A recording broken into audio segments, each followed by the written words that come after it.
Hello, this is Ken Ferry with this week's Boots in the Field report.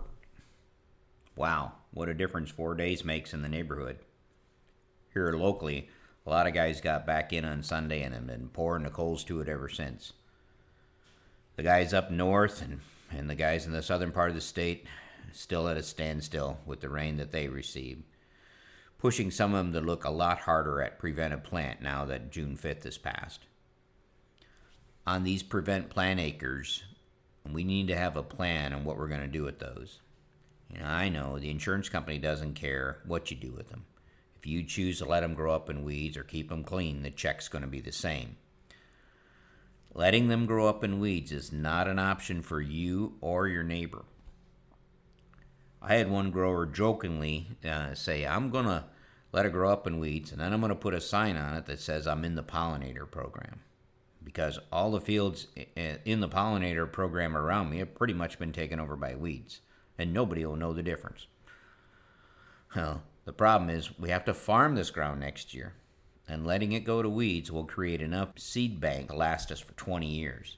Now, we can use horizontal tillage and take these weeds out and keep them out, but this won't be a one pass done and deal. It'll be multiple passes throughout the season. Tillage will lead to erosion by wind and rain, as well as degrading the soil's health.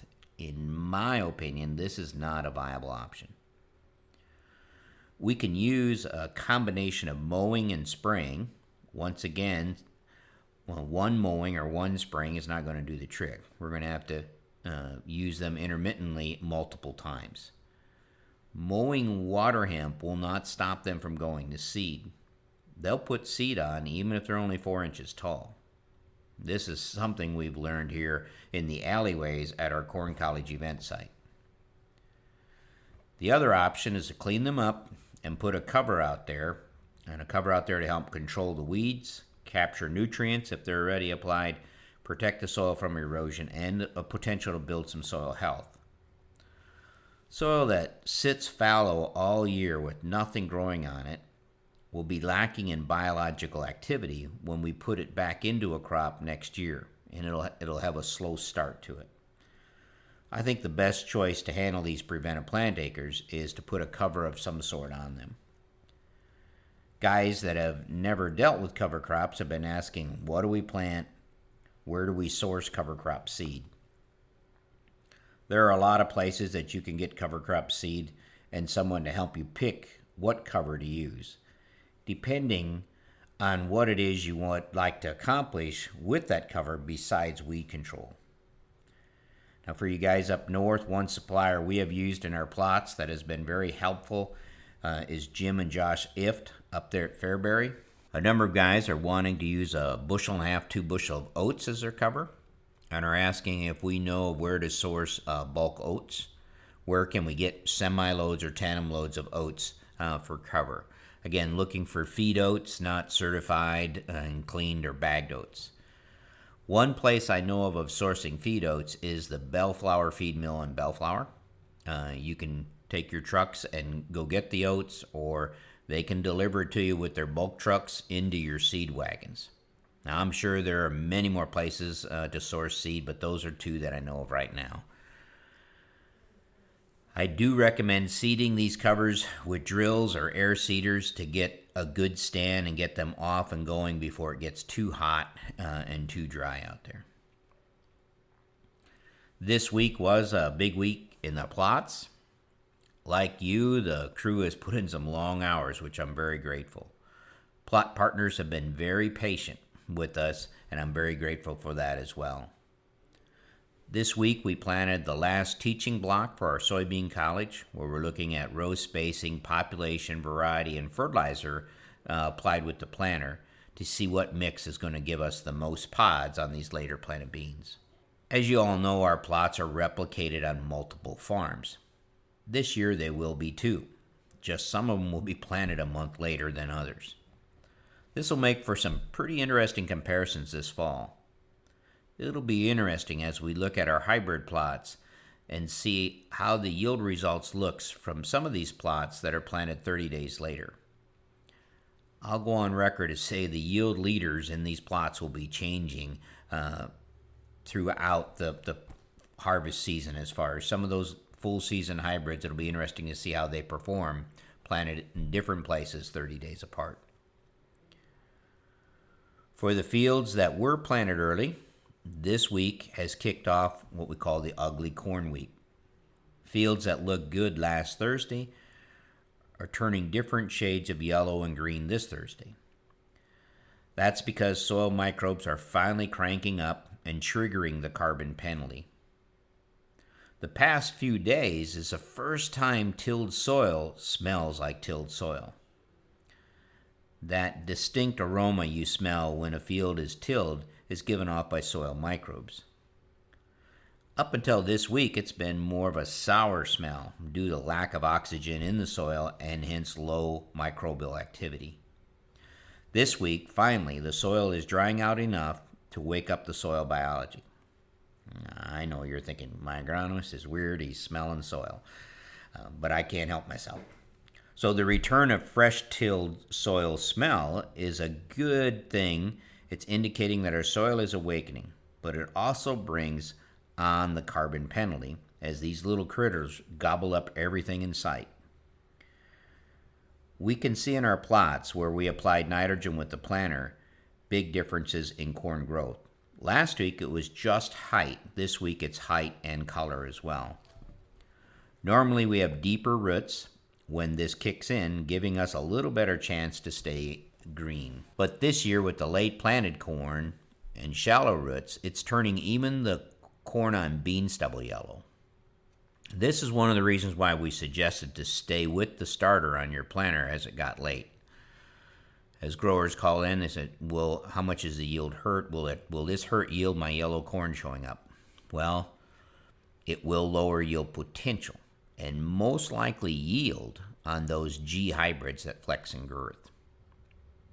Now, some of the fields are actually sulfur and or zinc deficient, which is also caused by the carbon penalty. This is evident by the yellow striping on the corn leaves. Getting a lot of calls and pictures sent in of yellow soybeans wondering if they have a herbicide issue or a seed treatment issue. These yellow beans are also caught up in the carbon penalty. They will stay pale until they reach V4 and start making their own nitrogen. Some people are seeing this for the first time because, again, of late planted beans.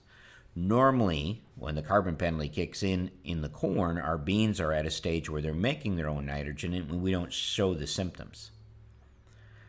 Question has been asked, will the beans I plant this week turn yellow or will this pass by the time they get to V1, V3? Well, the answer is yes, they will get pale if they are going into corn stalks. Now, maybe not as bad in beans on beans, if we get some mineralization before they get to that V1, V3 stage. So will the yellow beans hurt yield? Not in a normal year. It will slow the growth. They will look like they're standing still for a week, maybe two. In late planting year like this, that will cost us a few nodes of growth and it could show up in yield.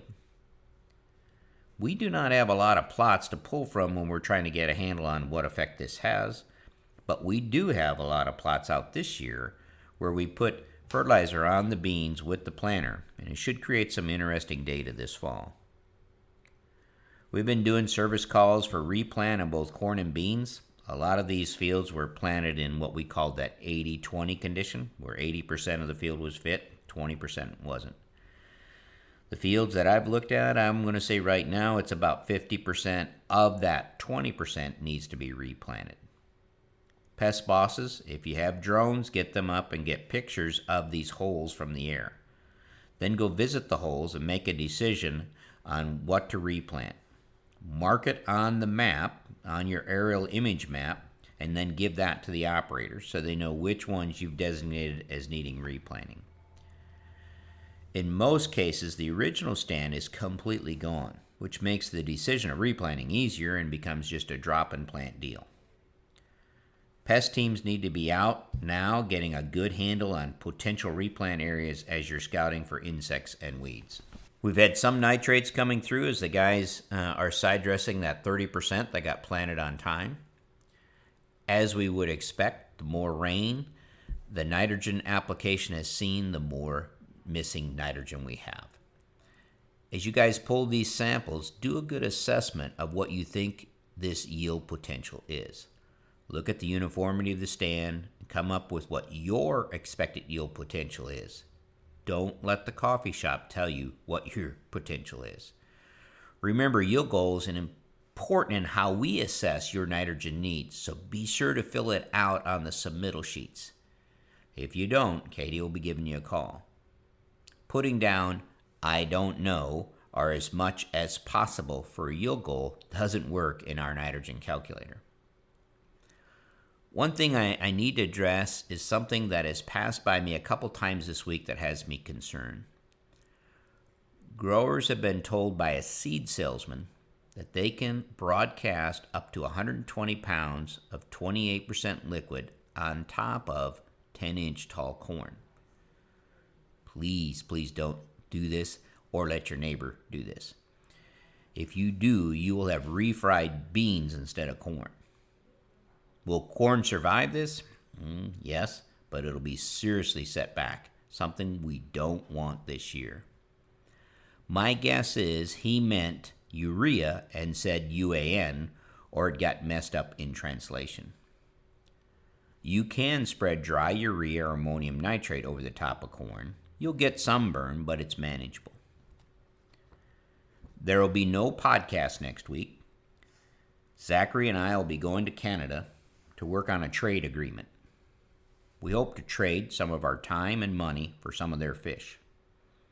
Hopefully, negotiations will go well, and we'll come up with a solution that is beneficial for both parties. You'll be in good hands while we're gone. Isaac, Matt, and Eli will handle the agronomy issues, the service calls, and nitrates. Katie and her crew will be working hard at getting your soil testing done. To stay up to date, check out our website at croptechinc.com and subscribe to our podcast, Boots in the Field Report. Keep her safe, keep her moving.